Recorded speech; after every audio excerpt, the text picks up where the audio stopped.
Hi! Okay, so I'm still one behind, but don't worry, I'll catch up. The ones I'm talking about today on this channel, the theme was masculinities and representation. The first article was zoom. I have hiccups too, and I tried to get rid of them before I started this video, and I couldn't, so I might hiccup. Anyway, it's by Bobby Noble. It's from Sons in the Movement, FTMs Risking Incoherence in a Post-Queer Cultural Landscape. And then the next one is Crip I for the Normate Guy, Queer Theory, Bob Flanagan and the Disciplining of Disability Studies in Crip Theory, Cultural Signs of Queerness and Disability. And that's Robert McGruer. And then Richard Fung, Looking for My Penis, the Eroticized Asian and Gay Video Porn, in a book called Asian American Sexualities, Dimensions of the Gay and Lesbian Experience. And then the next one's Thomas Glave, Between Jamaican and North American Divergent Territories in Words to Our Now, Imagination and Dissent. Okay, this is kind of weird, like, cause, I guess because I'm not a man, and I don't really, growing up, like, I don't have any really real familial preconceived notions about masculinity or what it is to be a man, because, like, I'm an only child, and my mother was a single mom, and she was probably pretty masculine for a woman. Like, she was very self-reliant, and she, you know, she didn't wear makeup, and she was a little bit, like, strong, like, muscle girl, kinda, and she works with horses, so, I don't know, like, I feel like I didn't have, like, I still read magazines and watched TV and stuff like that, but I didn't, it took me a long time to really understand, like, I remember, like, men, or what to do with men, or what men were for, like, you know what I mean, like, what their place was. I understood, like, my peers, because they were kids and they were just figuring stuff out too, like me, where, you know what I mean, and in their lives they had these, like, archetypes of men and women, probably represented by their parents, although most of the people I knew came from single parent homes when I was growing up, probably like 90% of the people I knew. But I didn't really, like, I remember my mother having a roommate.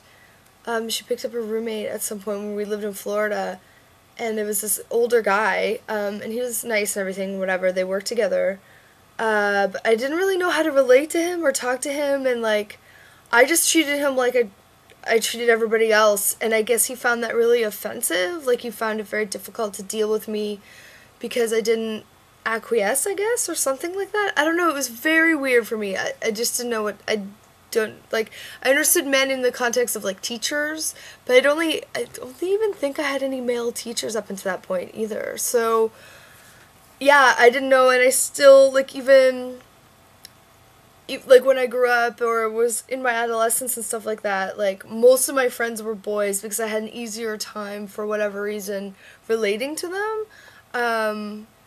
And that's probably just, like, specific to my area, specific to my condition and my, whatever, what I was surrounded with. Like, maybe women in another area would be much more easy to relate to than the men in that area. You know what I'm saying? Like, it wasn't specific. But, yeah, like, construction of masculinity, like, I feel like, it's like that, I forgot who wrote it. Somebody, it's like, we're becoming the men we wanted to marry. Who was that?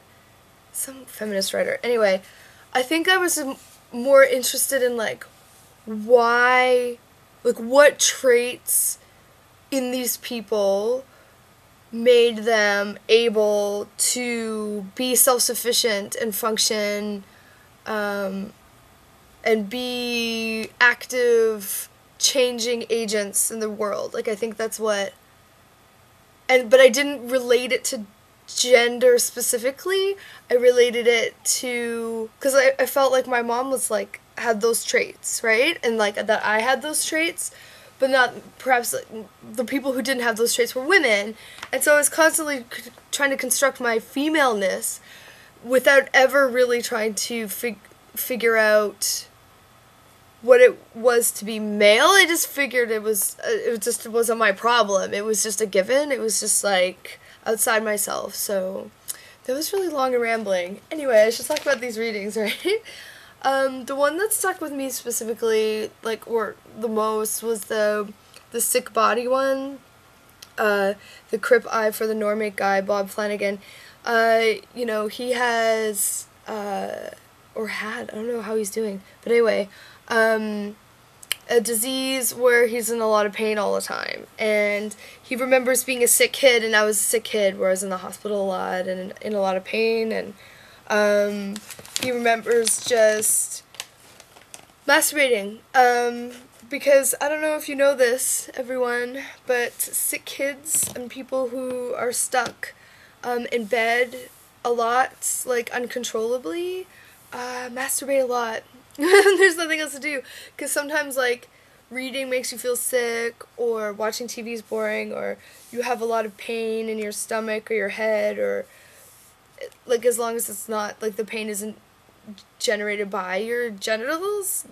Like, everybody I know that was a sick kid, or, like, was bedbound for whatever reason. Like, my friend Sue, who was pregnant, she had, like, a back pregnancy. Like, the kid was sitting on, like, a nerve or something in her back, and so she was in bed for like 3 months. She was just like constantly masturbating. But anyway, so just like that, but the timing of it for children, I think the timing, like, you start relating hospital experiences to like sexual desire and stuff like that, because I think that most sexual proclivities probably do have to do with like childhood experiences. So I don't know, that reading really struck me. The Richard Fung one is, again, something I hadn't considered, the Asian body in gay porn, because it's so far outside of my experience, like, not being a gay man, or not really being into gay porn that much.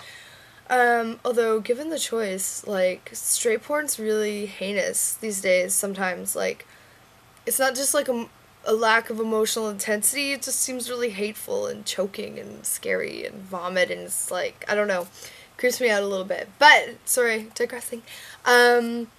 Just like the sort of eroticization, fetishization of Asian males, and like what they mean in porn, and like how to like deconstruct that was just something I had never considered, and as such was completely interested in. The Thomas Glave article, it was difficult to read. It's sort of poetically written, so it wasn't super easy to follow, but it was just sort of dealing, like, the sort of internal colonization, like the internal, like how colonization affects people on an internal level, and like just talking about his like the experience of being gay in Jamaica, and like, I don't know, it was harrowing to read. It was just like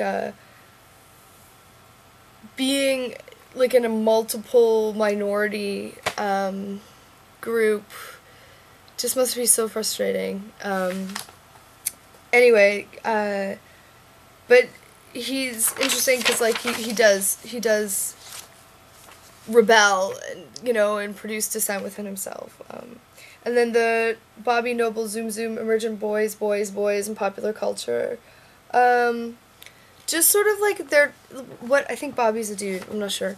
But what they're talking about is the Zoom Zoom kid and like feminine men, and how that relates to constructions of queerness, I think. I didn't really get that article. Not that it was very difficult, like it wasn't like densely written or anything like that. I was just sort of like, I don't know. It didn't compel me that much, and that could be just because I'm limited. But whatever.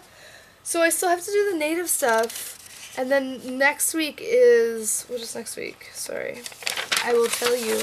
I know you were waiting. Approaching culture and social movements. So there you go. I'll see you then. Or probably before then, if I get the native thing done this weekend. Fingers crossed.